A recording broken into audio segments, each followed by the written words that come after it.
I want to rebuild this side piece here.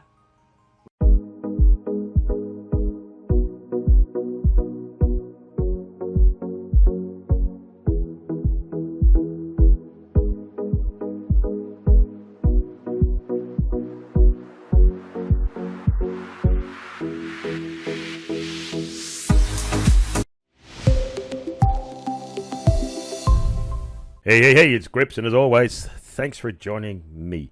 Alright, so we know that Corel VideoStudio of late has really improved their color corrections.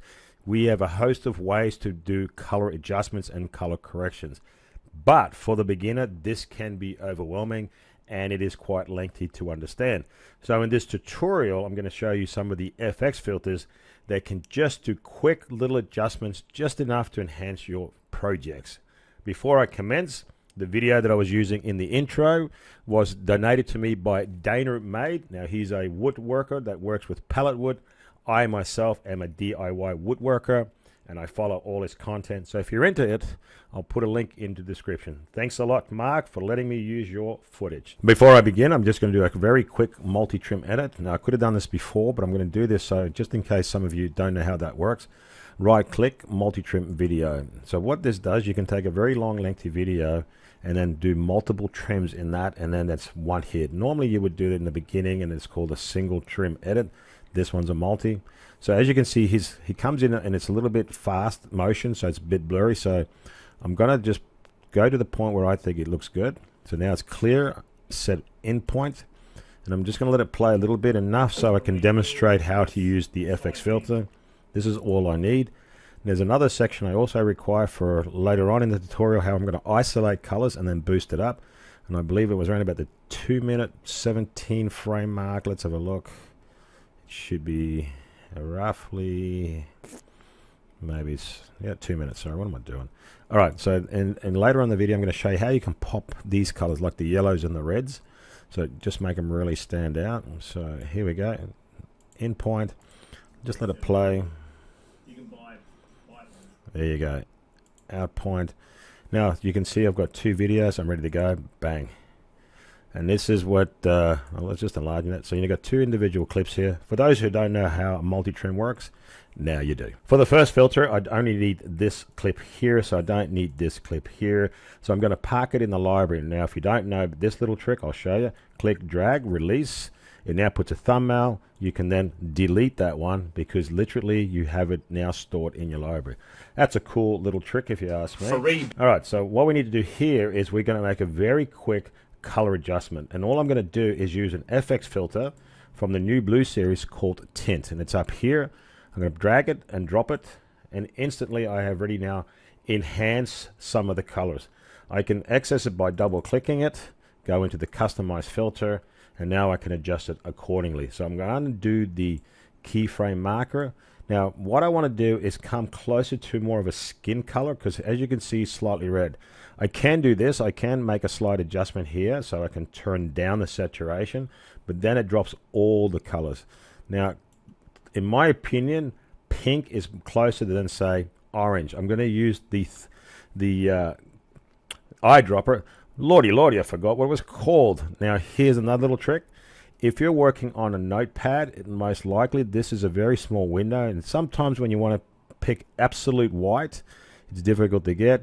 You know what? You don't need to use this window. You can always just use the main window. So I'm going to click on this. Okay, so now we have a different look. I'm going to increase the tint slightly.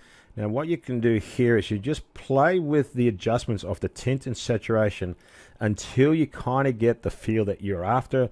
These two speak for themselves, brightness and fill gamma. Fill gamma basically takes out the mid-range colors or the mid-range lighting. So have a look at the shirt here. It's kind of washed out because it's too dark. If I turn down the gamma, it starts to bring out more of the black, and it's more defined the black. Now I can see more of the wrinkles in the shirt rather than like this. It's all just blended in. So that's the fill gamma. So I'm starting to look much better again. I like this. I'm going to press OK. To get a preview of before and after, go up here and you see the little icon. That was a tongue twister. Click it and then reapply it. And it's just a slight adjustment, but like I said, it's much better than trying to work out all the color corrections that comes with Corel when we can just do something as simple as adding this filter. Now, before I move on to the next filter, I just quickly want to go over a thing called the Vectorscope. So if you go here into the color tab and you highlight this or check this, you'll come across this little icons here, or this little drop down menu, and then you'll see the vector. Now, I won't go into detail what it does. I have another video explaining all of this, and I'll put the link in the description for that video. But just quickly, when you're looking at the Vectorscope, basically these are the colors that's represented: red, greens, yellows, and blues, and the center is white and the outer edges is black. And put it basically simple, the further you go out, the more saturated it becomes. The closer you go back in the center, the more bright it becomes. And I'll just quickly show you how that works. If I now push this slider all the way up, watch what happens to the red. It'll start going all the way up to the point where it's, as you can see in the preview window, it's not looking that good. So that's not what we want. So double click, we'll go back into the center. Same if I start pushing the white slider all the way up, it actually then contracts it closer to the middle. And let's do that. And as you can see, it just blows everything out to the point. If I went into the wave format, we get this thing here called clipping. In other words, we've lost all the information beyond this. Now, I'm going to show you another filter that can do exactly this and is not as complicated. So let's go to see that filter. And over here, you'll see video tune up. So let's drop that onto our little clip. Double click, customs filter. Now, just like what we had before, first I'm going to uncheck the keyframes. I can also do the wave formats in here in the Vectorscope. So I'm going to go for the Vectorscope here. As you can see, it's identical. Why? Because it's still the same video clip. And now I'm going to start manipulating very little things in here to enhance the colors. So what I want to do is either go for this one, to black, and you can see it starts pushing the black a bit. Now, if this is the look you want, that's fine.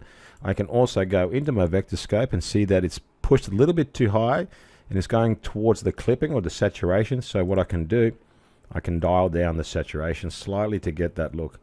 As you can see here, it's also dialing it down, and because I've done that, it's a little bit darker, so I'm going to start pushing maybe the brightness maybe in the center, and that will give you the overall levels to the top. Oh, the other way actually. Here you go.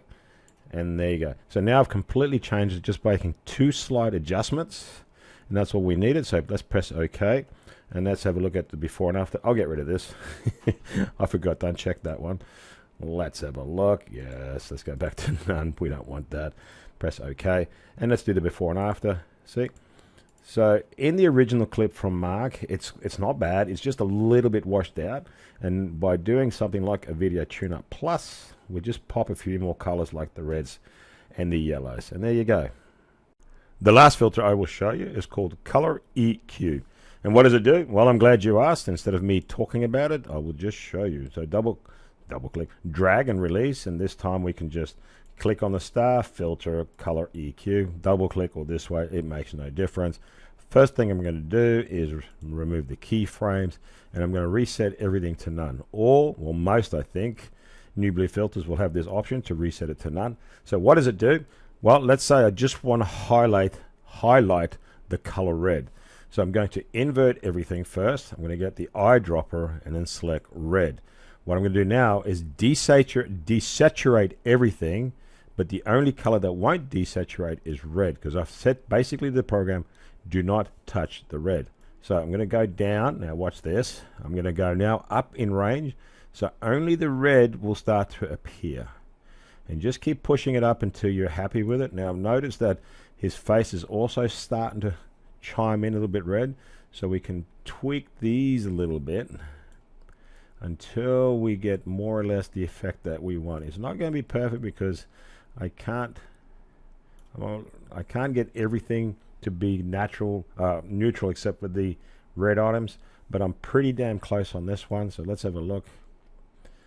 So just his nose, he's Rudolph the red-nosed reindeer right now. So there you go. And this is how we can tweak a specific color. We can do it, say, with a yellow. Let's do that. All right, so we can also tweak the yellow. I believe this one's also yellow in the background. Yes, and again, we just tweak the yellow until we are happy with the yellows. So it's not going to be 100% perfect, I can see that, but if you do something with just enough time to play around, I think you're going to get pretty close to what you're after. And there you go, my friends. These are 3 color filters that you probably weren't even aware of, just to make some color adjustments quick and fast. And as always, thanks for joining.